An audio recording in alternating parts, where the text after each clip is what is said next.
I've been getting a lot of messages from students from my Udemy courses, my Coursera courses, and also from people who like find me here and there on YouTube, LinkedIn, whatever, asking how I started my marketing automation consulting business. And honestly, now with all the AI hype, I've been getting more and more of these messages. So I decided to finally answer this properly here. So if you are looking to specialize in automation right now in this very intense AI moment we're all living through, what should you actually do? If you're new to the channel, hi, I'm Thalita. I am a marketing automation consultant specialized in HubSpot. I've been helping businesses use HubSpot better since 2018, and I've been working in digital marketing since 2012. When I started in this field, the market looked very different. At the time, the space was heavily dominated by big CRM and marketing automation platforms, and on some level, that's still true today, but now the ecosystem is much more diverse. We're seeing smaller AI-first automation tools popping up almost every day, and because of that, choosing where to specialize can feel a little bit overwhelming. So here is my honest take.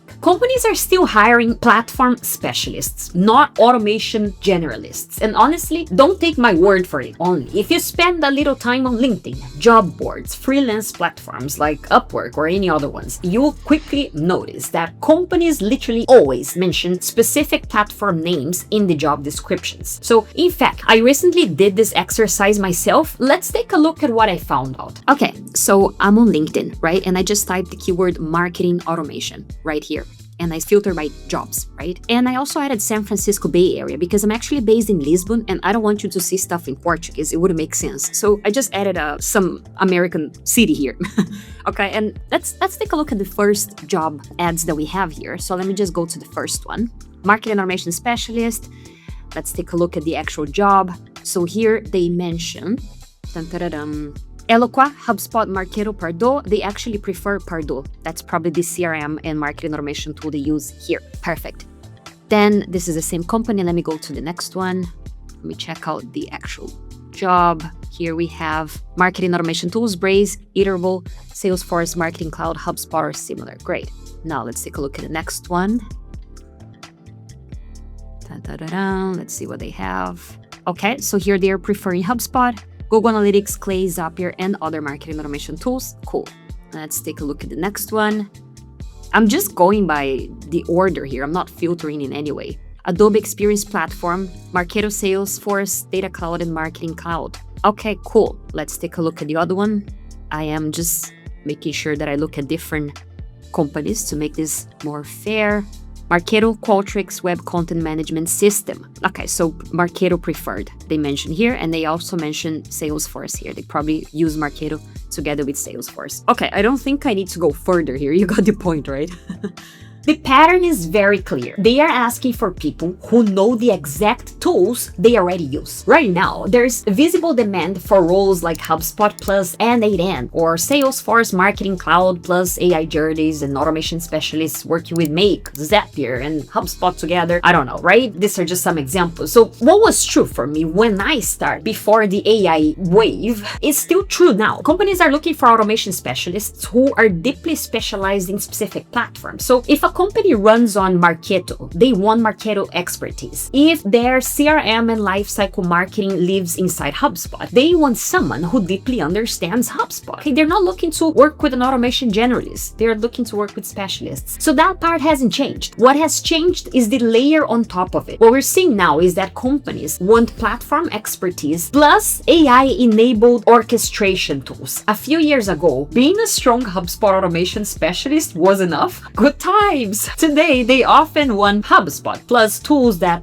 extend what HubSpot can do. N8N, Zapier, Make, Clay, enrichment tools, AI agents, lead routing, webhooks, custom workflows, data orchestration across multiple systems, right? Tools that enable all of that. So I'm seeing this trend in consulting requests too, because recently I even got a LinkedIn message from a company asking for help combining their HubSpot workflows with N8N. They were using both tools. This kind of stuff is becoming increasingly common. So what does this this mean for you as a professional? It means you still want to specialize in a strong core automation platform first, but now you should also learn the tools that integrate around that platform. My recommendation is always to start from the man. So when I chose HubSpot back in 2018, I went with it because I already had in-house experience, and thankfully it turned out to be a great decision. But looking back, I should have started with market research first, because imagine for a second that HubSpot hadn't been in demand. Okay, that choice could have gone very differently. So my suggestion to you is simple. In the market where you want to work, look at what companies are actually asking for. Which tools keep showing up? What combinations of tools are repeated? Which platforms appear together in job descriptions? That's where you start. I also find that specific industries tend to cluster around specific ecosystems. For example, most of my HubSpot clients are B2B software as a service, also small to mid-sized service businesses, right? So if you want to go into, I don't know, e-commerce automation, Shopify, Klaviyo, retention workflows are probably a smarter path, right? The choice of tool depends on the industry. If you want to go deeper into RevOps lifecycle, then HubSpot, Salesforce, and also AI orchestration tools make a lot of sense. So follow the stack your target industry is already using. And yes, there is no escaping this now. You also need to understand AI automation and AI agent workflows. I'm not saying you need to spend every weekend obsessing every new AI tool that launches, but right, that's impossible, not healthy at all. What I'm saying here is prioritize the tools that solve real business problems for the kinds of clients or employers that you want to work with. Most of these tools offer free trials, so the best thing you can do is create an account, build small automations, test some agents, connect a few tools,